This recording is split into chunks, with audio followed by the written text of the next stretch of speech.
For the past few years, the Samsung has always beat the iPhone, but this year, let's see if the iPhone 16 Pro Max can finally beat the Samsung S24 Ultra. Okay, so first off, we gotta talk about AI because it's been a massive topic this year. Like on the iPhone inside photo editing, there's this new cleanup tool to quickly erase things from photos. And the S24 Ultra has the exact same feature, but you can just tap and hold down somewhere in the photo, tap erase, and just like that, it's gone.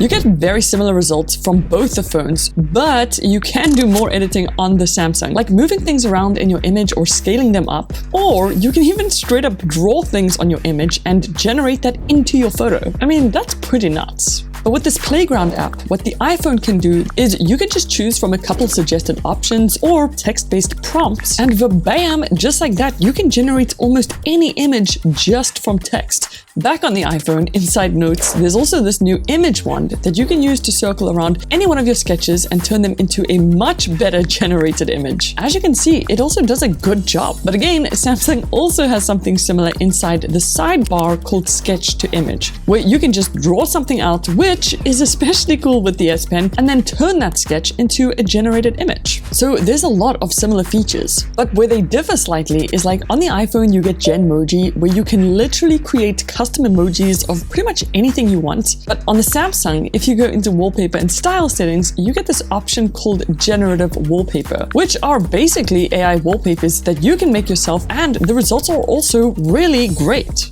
And for the final AI feature, back on the iPhone, you can actually generate artworks of yourself or friends by using photos from the gallery. But again, Samsung has something kind of similar, where you can open up a portrait of yourself, tap on this portrait studio option, and it essentially does the same thing, but you don't get any other options to add things, and it's kind of nowhere near as good as iPhone. So whose AI is better?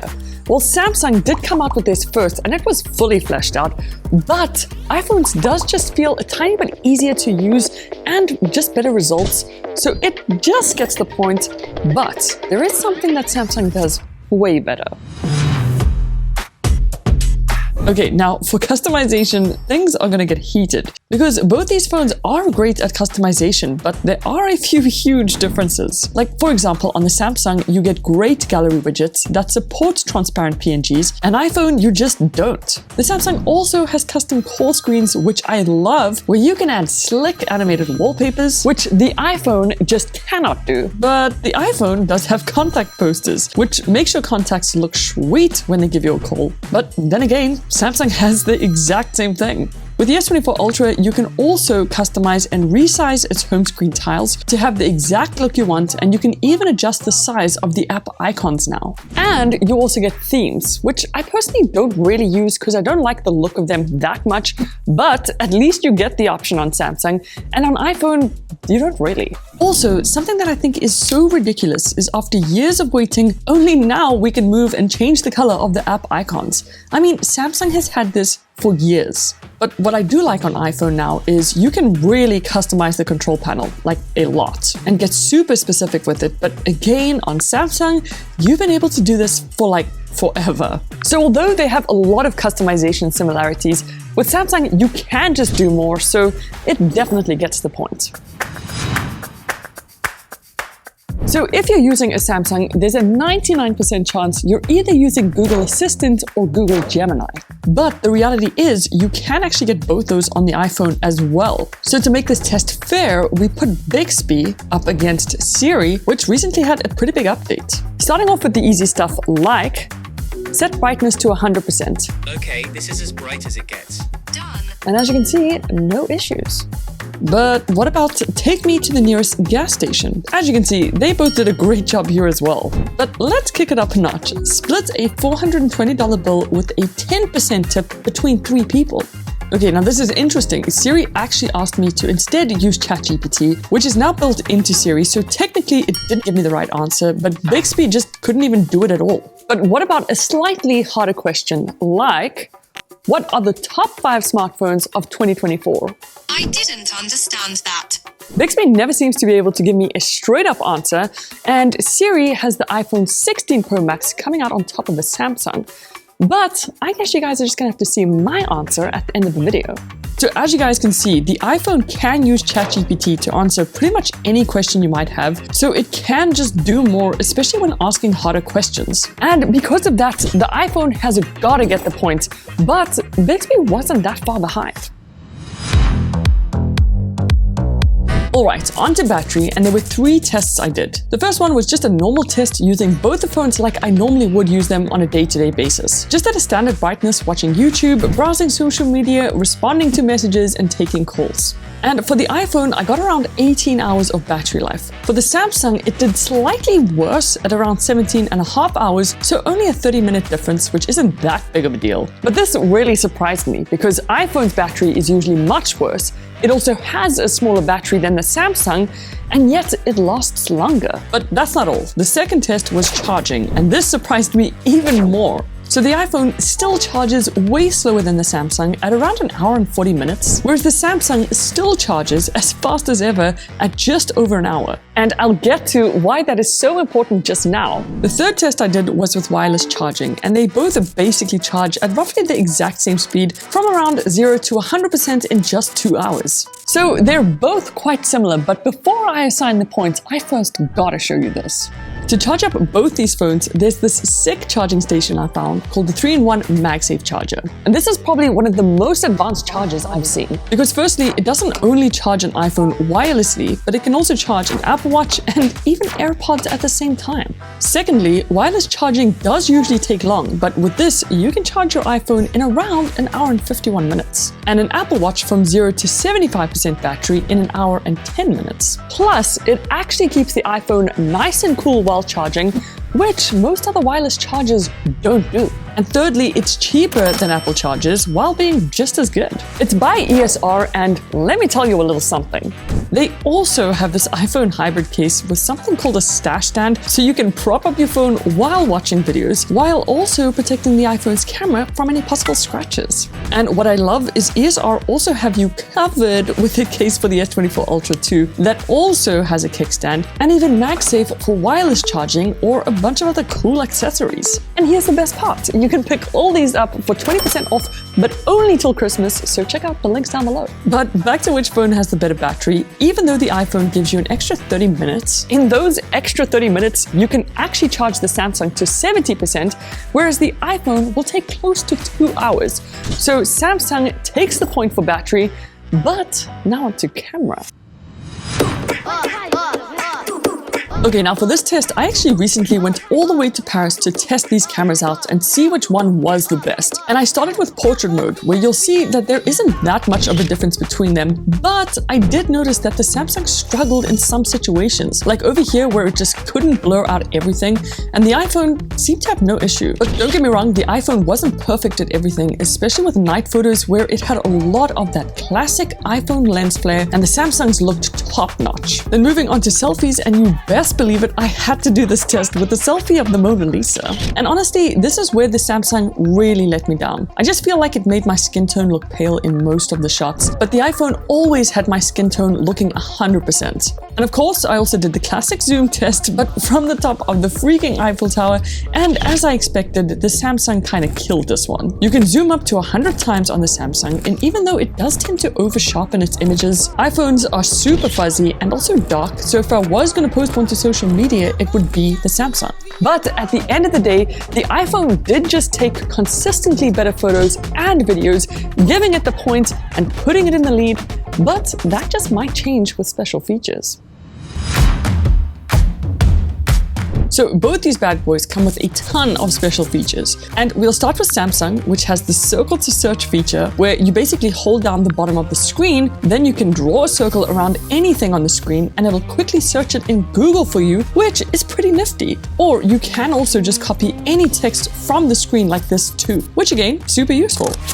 And let's not forget that even though it's a phone, you can plug an HDMI into it using an adapter and turn it into a fully functioning PC using Samsung DeX, so it's basically like a 2-in-1. And it also comes with an S Pen, so it kind of turns it into a drawing tablet, making it more like a 3-in-1. I also like that it has wireless power share, so you can always quickly charge up someone else's phone or maybe an accessory through the back. You can also multitask on it using split screen mode, which shocks me that you still cannot do this on an iPhone. But onto the 16 Pro Max's special features, it has a dedicated camera button that you can use for taking photos or switching between different camera modes. Or if you instead hold it down, it'll open up visual intelligence, which is similar to Circle to Search and connects your camera to ChatGPT and Google, where you can ask it just about anything related to what's in the frame. It also has a dynamic island, which although is pretty big, there's a lot of handy things you can do with it, like controlling your music, controlling timers, and a bunch of other stuff.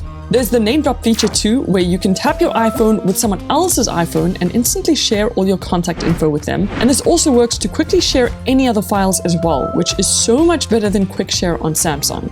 And on the iPhone, if you get into a pickle and don't have internet connection or run out of mobile data, you can use emergency SOS to get some help. So as you guys can see, both these phones come with a lot of special features, but the Samsung's ones are just more useful, so it gets the point. Alright, I wanted to see which of these was the fastest, so I ran them through 4 different tests. The first one was a multitasking stress test. I opened as many apps as possible, as quickly as possible, just to see if any phone would start glitching out or slowing down. No surprise here, both handled this like absolute champs without even breaking a sweat. Second test was the power test. This one was simple. I turned both the phones off and back on again at the same time to see which one booted up faster. And Samsung took the win here. It did power up faster. The third test was gaming, and there was no difference here at all. Both phones breezed through every game I played, handling everything with ease, even the more demanding games made for console. Then for the fourth test and final one, I tested the AI. I took the same text, rewrote it on both phones, and the Samsung came out ahead here. Not only was it quicker, but it also gave me multiple rewritten styles to choose from. Meanwhile, the iPhone was slower and only offered me one style. To be honest, guys, they're both super snappy, but from my testing, the Samsung was slightly faster, so it gets the points, putting it back in the lead again. Okay, let's talk user experience, which is basically about which phone is easier and also more enjoyable to use. I thought about this from the point of someone using each of these phones for the first time ever. And let's take locking apps, for example. On iPhone, you can just tap and hold and either lock the app or hide the app. It's that simple. And if you decide to hide it, it disappears from the home screen and goes into the section under the app library. With Samsung, however, there seem to be a lot more steps. First, you have to set up your secure folder and open it up. Then go and add that application to your secure folder. Once you've done that, you then need to go back to the home screen and delete the original application so it no longer shows if you want to hide it. And only then you've pretty much got a hidden locked app. On iPhone as well, let's say you want to hide your travel page with travel widgets and apps. You can just tap and hold down, then uncheck this page and it'll stay hidden until you want to reactivate it again. However, on Samsung, there's just no option to do this. You either have to delete this page or keep it visible all the time. So it can get kind of cluttered. And again, if you're a first-time user to iPhone, there's one app store, one messages app, one internet browser, and one health section. But with Samsung, it can become very confusing with 2 app stores, 2 messaging apps. And if you search for an application like Health, for example, it gives you 2 app options, Health and Samsung Health. You might see this as extra options, but personally, I think it gets confusing for people. These are just a few examples, but the trend is kind of clear. With iPhone, you can consistently get things done with less effort. But props to Samsung, they've definitely improved with recent updates like One UI 7. And speaking of updates, this is another area where Apple just shines. You get a major update packed with new features every year, but with Samsung, it is a bit hit and miss sometimes. You don't know when you're going to get the update, you don't know exactly what's coming in the update. And let's talk about integration. Apple nails this with how seamlessly the iPhone works with the Mac and the iPad. It all just feels like one unified ecosystem, but Samsung, on the other hand, focuses more on its TVs and home appliances. So it really does just come down to what you need, a tighter mobile ecosystem or a great smart home experience. So no doubt, the iPhone gets the point for user experience, which actually makes them tie, but now we're going to talk about the display. Okay, let's be real here. Samsung screens are just next level. The S24 Ultra comes in hot with a ridiculously bright 2600 nit display. And to put that into perspective, that's actually 4 times brighter than your typical smartphone screen. Meanwhile, the iPhone maxes out at 2000 nits, which is still super bright, just not quite as intense. But honestly, out in the sun, they both look pretty much the exact same. The iPhone does have a slightly bigger display than the Ultra, but I mean, it's such a tiny difference you hardly even notice. The iPhone also has a new ceramic shield glass that's supposedly tougher than the iPhone 15 Pro Max. But compared to the S24 Ultra, they're equally as durable. Unless you're out here trying to break some $1,000 phones for fun. But what really makes Samsung screen stand out is the new anti-reflection coating that is slightly less reflective than the iPhone. And let's not forget, Samsung actually make the screens for most iPhones. That's how good the displays are. So yeah, it's a no-brainer. Samsung takes the point for display, putting it back into the lead, but with 1 point left to grab, who's gonna win? So if you're looking to grab the S24 Ultra right now, it'll set you back around $1,299. Surprisingly, the iPhone 16 Pro Max is actually around $100 cheaper at $1,199. And you'd think that makes it a better deal, right? But hold up, there is one more factor to consider. Trade-in value. Samsung's trade-in game is usually pretty strong. I mean, they're offering up to $800 off right now compared to Apple, where the max trade-in value is only $650. So when you think about it, that kind of evens them out price-wise. So I'm going to give them both the point for this round, giving Samsung 6 points and iPhone 5. Which means the Samsung Galaxy S24 Ultra comes out on top as the better phone. And what's even more impressive is that it is 8 months older than the 16 Pro Max. But here is the million-dollar question. If the S24 Ultra is better, then why are people still buying more iPhones? I'll let you guys answer that one in the comment section, but make sure you subscribe to see how the S25 stacks up next year, and I'll see you in the next video. Toodles!